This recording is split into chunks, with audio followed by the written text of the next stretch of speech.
If you're taking amlodipine, Losartan, or Lisinopril for high blood pressure, there's something your doctor probably mentioned once during a 5-minute appointment and then never brought up again.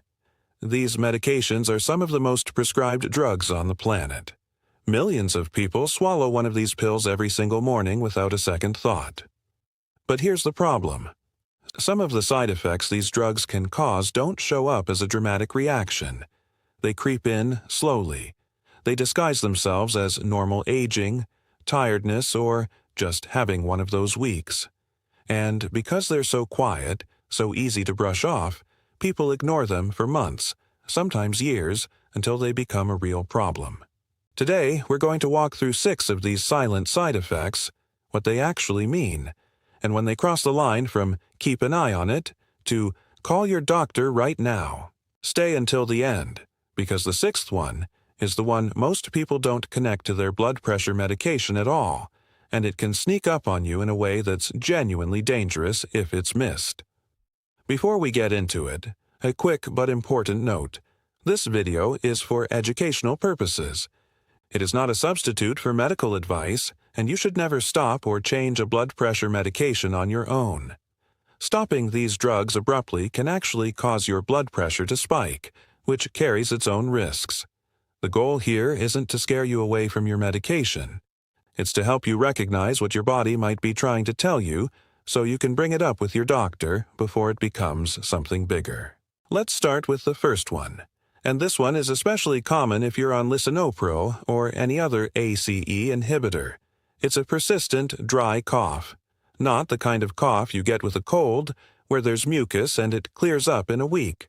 This is a tickly, scratchy, nagging cough that hangs around for weeks or months, often worse at night, and doesn't respond to cough drops or allergy medication. The reason this happens is tied to how ACE inhibitors work. They block an enzyme that breaks down a substance called bradykinin. When bradykinin builds up, it can irritate the lining of your airways, and that irritation shows up as a cough.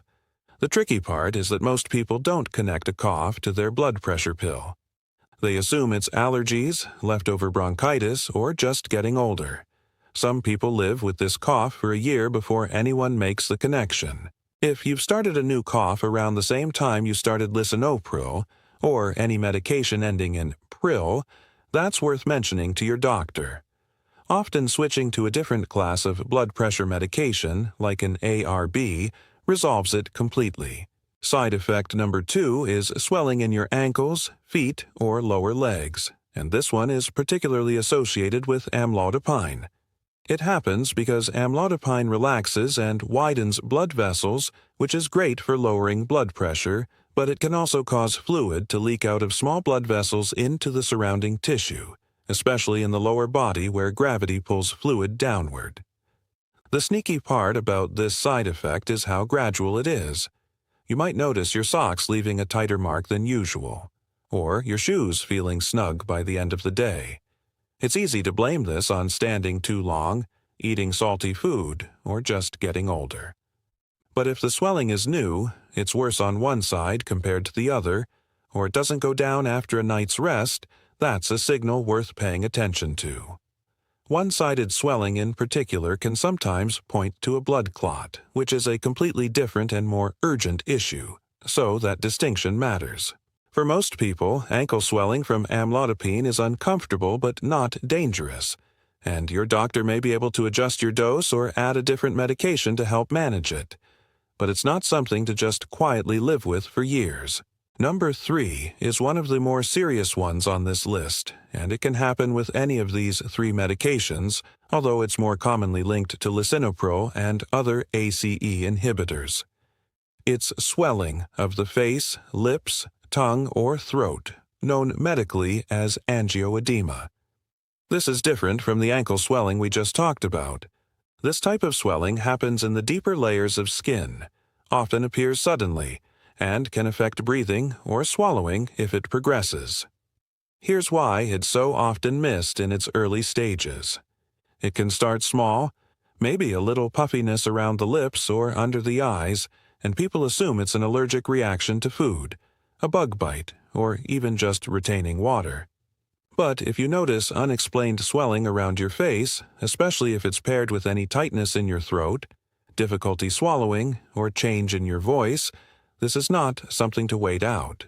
Angioedema from these medications can develop even after months or years of taking the drug without any problems, which surprises a lot of people who assumed that if a medication was going to cause a reaction, it would have done so right away. If you ever experience swelling of the face or throat along with breathing difficulty, that's an emergency situation, and you should seek immediate medical care, not wait for your next scheduled appointment. Moving on to side effect 4. This one is invisible in the truest sense because you can't see it or necessarily feel it clearly until it's already become significant. It's a rise in potassium levels called hyperkalemia, and it's particularly relevant for people taking Losartan or Lisinopril, since both of these drug classes affect how your kidneys handle potassium. Normally, your kidneys do a great job of keeping potassium balanced, but these medications can interfere with that process, causing potassium to build up in your blood. The tricky thing is that mild hyperkalemia often has no symptoms at all.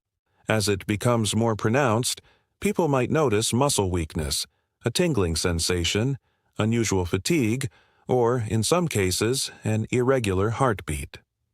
The reason this one is so important is that potassium plays a direct role in how your heart muscle contracts. Too much of it can lead to dangerous heart rhythm problems. This is exactly why doctors recommend periodic blood tests for anyone on these medications, especially if you're also taking potassium supplements, certain diuretics, or eating a diet very high in potassium-rich foods like bananas, oranges, or potatoes. If you've been feeling unusually weak or noticing heart palpitations and you're on one of these medications, this is one to bring up, and it's also a good reminder of why skipping those routine blood tests isn't a great idea, even when you feel fine.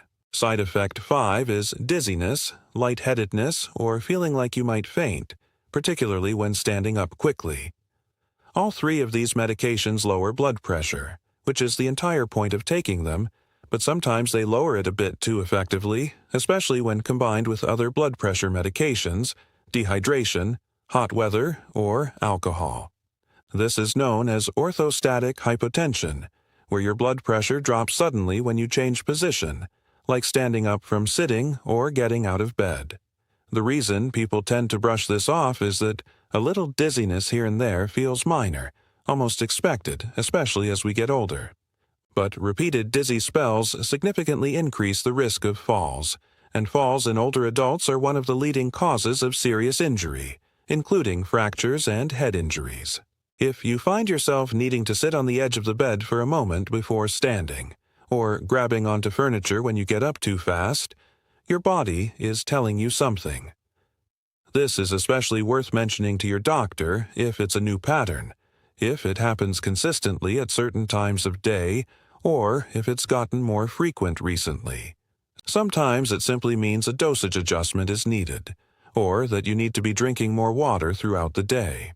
And now the sixth one, which is the one most people genuinely don't expect. It's a change in kidney function, which often shows up as a decrease in how much you're urinating, unusual swelling throughout the body rather than just the ankles, fatigue that doesn't improve with rest, or in some cases, confusion. Here's the connection that surprises people. Losartan and Lisinopril actually work in part by changing the pressure within the tiny filtering units of your kidneys. For most people, this is a protective effect, and these medications are often prescribed specifically because they help protect kidney function over the long term, especially in people with diabetes. But in certain situations, particularly if someone becomes dehydrated, has an underlying narrowing of the blood vessels supplying the kidneys, or combines these medications with certain other drugs like ibuprofen or other anti-inflammatory painkillers, kidney function can decline instead.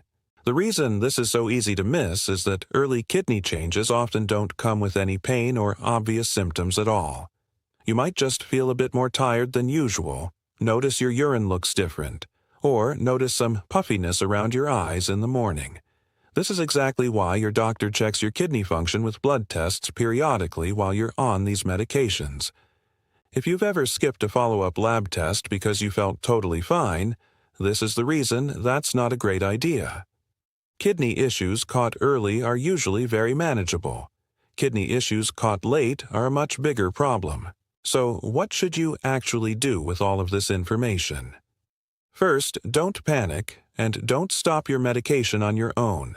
These drugs are prescribed because the benefits, for the vast majority of people, far outweigh the risks. High blood pressure left untreated is its own serious danger, leading to strokes, heart attacks, and kidney failure over time. What this video is really about is awareness. Knowing what to watch for means you can catch a problem early, mention it during your next appointment, or get it addressed before it becomes serious. Keep a simple mental note, or even better, an actual note on your phone, of anything unusual you notice after starting or adjusting one of these medications. A persistent cough, swelling that doesn't go away, facial puffiness, unusual weakness, dizziness when standing, or changes in how often you're urinating are all worth mentioning to your doctor, even if they seem minor. You know your own body better than anyone else does, and you are allowed to advocate for yourself in a medical appointment, even when nothing seems obviously wrong. If you found this helpful, do me a favor and share it with someone you know who's on one of these medications, whether that's a parent, a grandparent, or even yourself.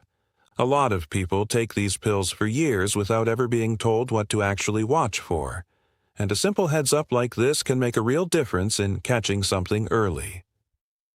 If you want more videos like this, breaking down medications, symptoms, and what they actually mean in plain, straightforward language, make sure to subscribe to my channel so you don't miss the next one.